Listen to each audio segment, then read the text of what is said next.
Yeah, I've cried all the time. At times, I be, minding my business and tears are falling. I find myself crying. And it's something that's happened, like, it became so severe at the beginning of last year, 2024. And yeah, I got a number of therapists. Others, I would think, because the way they were asking me questions, this and that, so I just felt like I should not go back to what I was going through. I needed someone, to understand me. At times, I would ask them, "Do you really know what I'm going through?" I felt like they didn't know what I was going through, but finally, I found one that was really close to what I was going through, and I listened. She has been so helpful, but still, I've been battling with mental health for 3 years, not only last year, but it became so severe last year. And that's when I started seeking for help. I know things were now very, very serious. And then the moment I was as well diagnosed with anxiety disorder, and then I had burnout, like everything was on me. I could not eat, I could not sleep.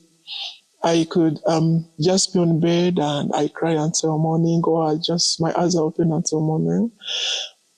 But then after I said to myself, it's even if I get a therapist, a good one, they will not be monitoring me all the time. So I started looking at myself as I have to, I have to go through this. Yes, no one forced me to start this, but at the back of my mind, I am helping someone. So even if I go through all that, then at least I smile because the person I've been fighting for has justice. Yes, it's something I'm still fighting. I won't say I'm fine now, but I'm trying to manage it.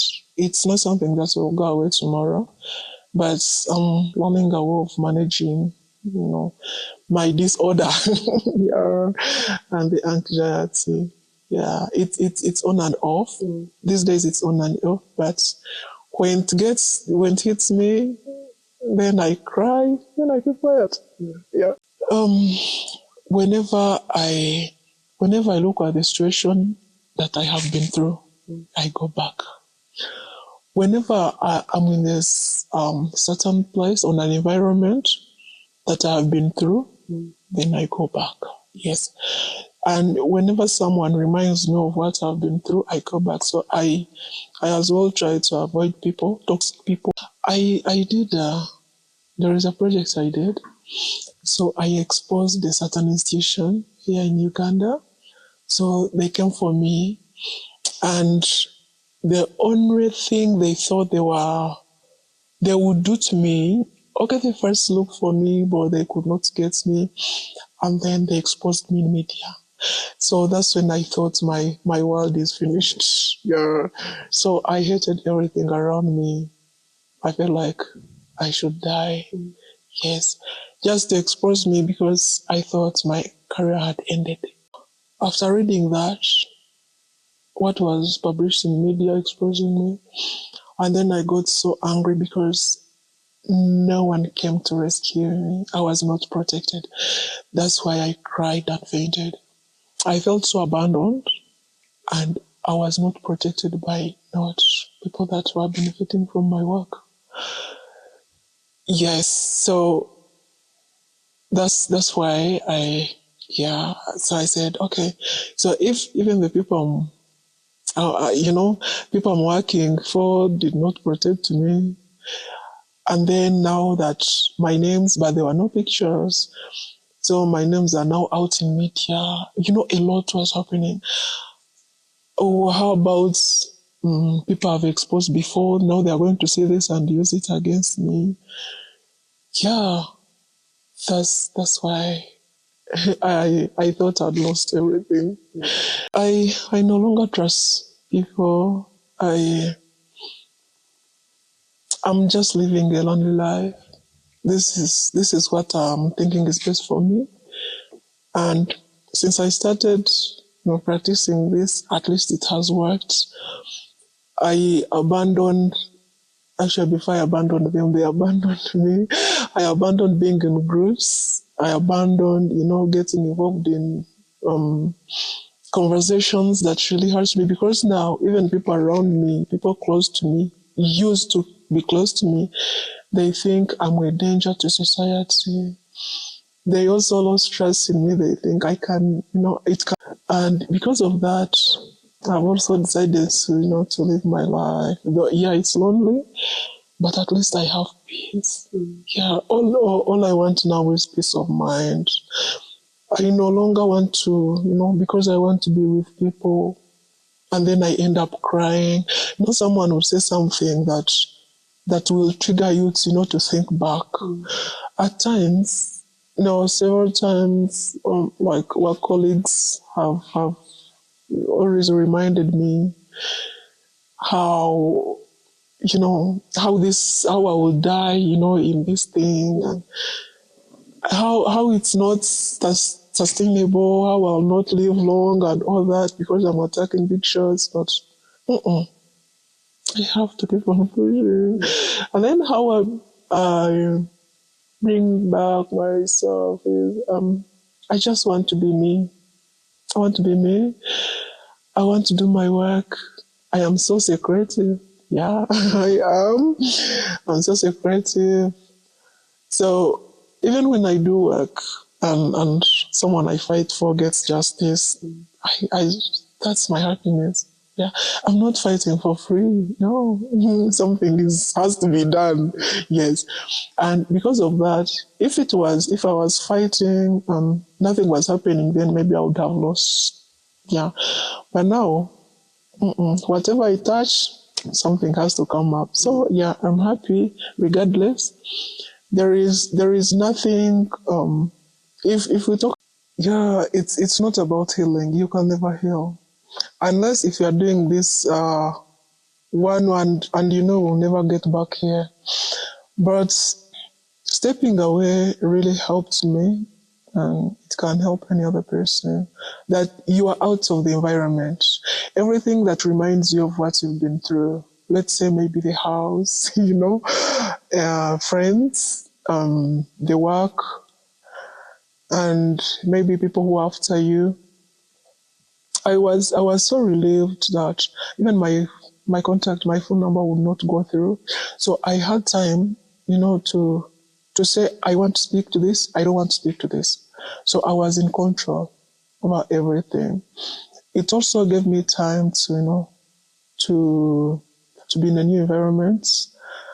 Yeah, learn new foods, new people, new language. So everything around would be, I would be covered. I'm looking at new people. I'm looking at new food. Then I started learning how to cook new dishes, and then I abandoned internet as well. I don't want to to be on internet all the time. So I really had my space. Yes, because I knew that no strange, no cruel will happen on my door. Before I left, even the cats passing by my door, I would get the anxiety. I feel like someone is here. I don't want to open the door. I don't want to step outside. Maybe someone is hiding somewhere, I understand. And then I'm wearing a face mask. So I could not be free all the time. I feel like my heart wants to jump out. But when I left, I was completely fine. I was like, okay, no one will know I am here. Here in an environment, nobody knows me. I'm a new creature, yeah. So that one also, it helped me, yeah. And I as well, no one was asking me, oh, how did you do this story, blah, blah, blah. Or maybe so-and-so is working for you. No, yeah, I was. Um, I'm not good at giving advices. I'm really not good because we all go through different situations. Mine may not be theirs, because for me, I have gone through really a lot, and I cannot give you what I use. Probably mine is severe or yours is light and all that. But depending on what you do, yes, I'm a journalist.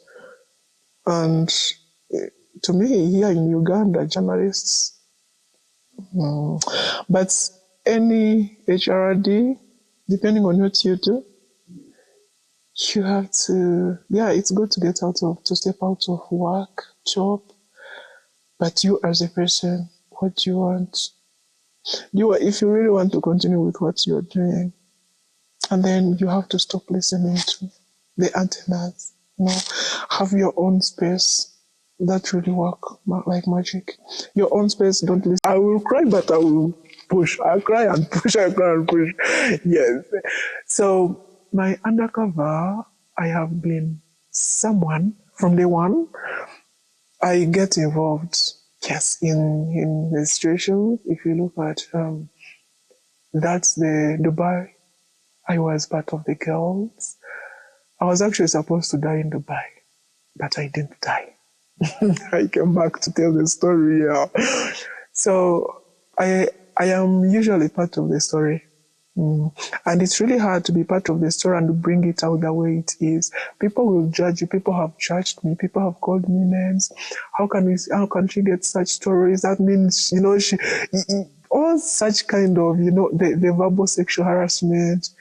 Yeah, they used to hurt me. They still hurt me, but I know what I'm doing. Yeah, so they come for me as well. They talk, and I hear they judge me, but I'm used to their judgments. Yes, I'm used. So that's the most challenge I have faced, the judgments. Though there are people who really believe in me. They are there. But these ones, the noisemakers, they really judge. Yeah, so I'm used to that. I am really used to that. And that one cannot put me into depression. The only thing that traumatizes me is when these people come up to me because you don't know what they are, what they have, or what they want to use. Yes. But the noisemakers in the public, no. But those ones I attack, those ones are really, yeah, the ones that send me to. And again, what I go through, what I see, what I experience, also at times they come back, let's say in the dreams. Then I spend like sleepless nights, dreaming about those ones. Then I wake up, I cry and all that. Yeah. There is one I did where I worked in the mortuary. So I have been fighting with those spirits. Yeah, I've been fighting, but including prayer, I pray. Yes, I pray. Some stories you cannot penetrate them without prayer. You will die there. Yeah. So I make sure I pray. I put my project into God's hands. I say, God, I am going to go. So lead, and He leads.